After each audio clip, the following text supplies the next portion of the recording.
Blessed afternoon for all listening or watching my video. So we are now in my part 2, sharing the word of God. Or niya ako karon sa ikaduha nga bahin sa akong paghatag og dugang pulong sa Dios unsa man ang good news nga atong gisgutan kagahapon. So ang good news is mubiya lang kita sa atong mga sala sa whole 2024. So pasayloon kita sa Dios. So biyaan na tong sala o magbautismo ta sa ngalan ni Jesucristo. So ang atong mga sala pasayloon o makadawat kita og gasa gikan sa Dios. So asa nato siya mabasa dito sa Act or Buhat chapter 2 verse 38. So ang sinabi dyan sa scriptures, Buhat chapter 2 verse 38 is, each one of you or each one of us must turn away from our sins and be baptized in the name of Jesus Christ so that our sins will be forgiven and we will receive God's gift, the Holy Spirit. So makadawat kita og balang espiritu kung biyaan nato itong mga sala o magbautismo sa ngalan ni Jesucristo. So after na bautismohan na kita sa ngalan ni Jesucristo, ikaw usa na ka bag-o nga na tao or nahimo ka ng bag-ong tao or matawag ka nga born again. So ang born again is dili siya relihiyon. Kung dili, ang born again is na tao ka pag-usab. So gipanganak man kita nga usa ka tawo nga nagdala na daan og sala gikan pa sa ila ni Adam and Eve. So after we immerse in the water like Jesus baptized by John in the river of Jordan, or after kita gilublob sa tubig sama sa pagbunyag kang Hesus ni Juan nga iyang gilublob sa river of Jordan, human niya ana nahimo na kitang born again, or after that we became born again.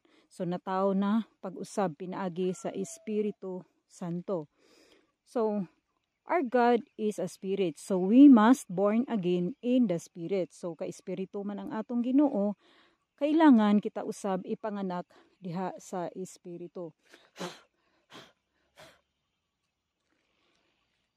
So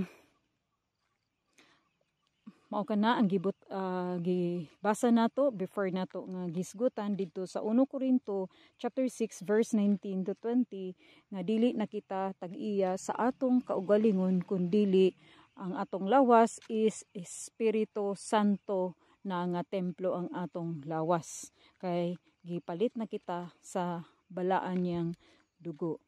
So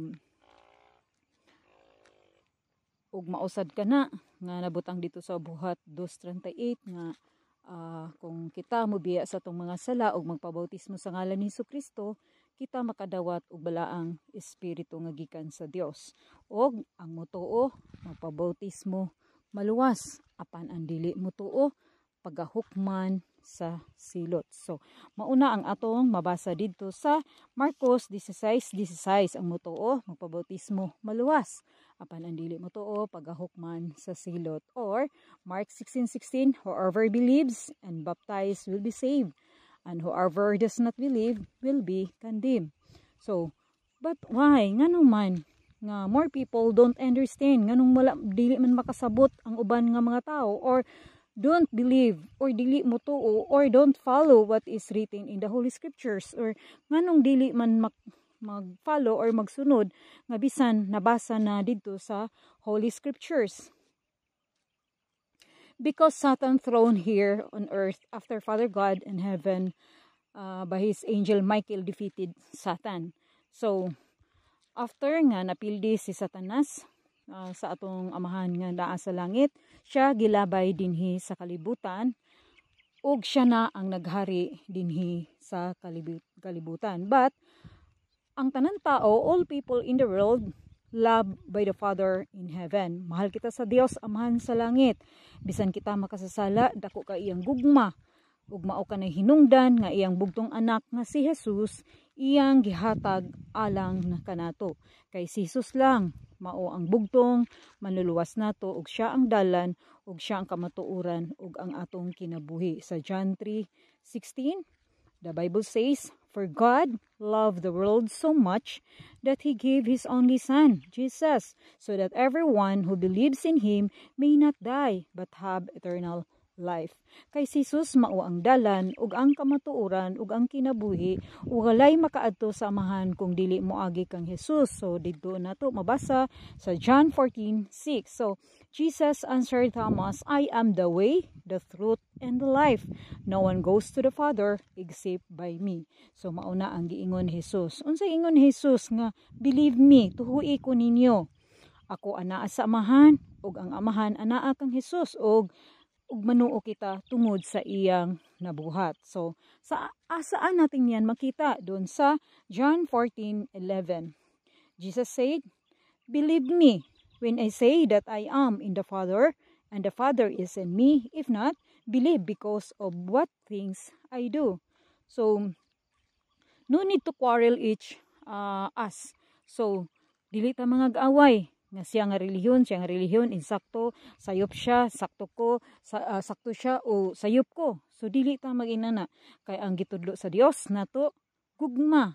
Gani si Jesus gugma. Busa nga, dili ta mga gaaway. Kay ang tanan ni tuo diha kang Hesukristo, nga siya nga atong bugtong manluluwas, ug siya namatay after 3 days, siya nabanhaw, so kitang tanan managsuon. So, no need to quarrel. So, dili na kailangan mag-away ta. Busa, dili kita mag-away tungod lang, maglumba kinsa ang insakto. Ang gusto sa Dios, mutuo kita kang Jesus, kay siya anaa kang Jesus, ug si Jesus anaa kaniya. Pinaagi sa mga maayo nga buhat ni Jesus, ug gugma alang nato nga gibaylo iyang kinabuhi ug iyang dugo, mao'y bayad sa sala busa. Pag nituo kita kang Jesus,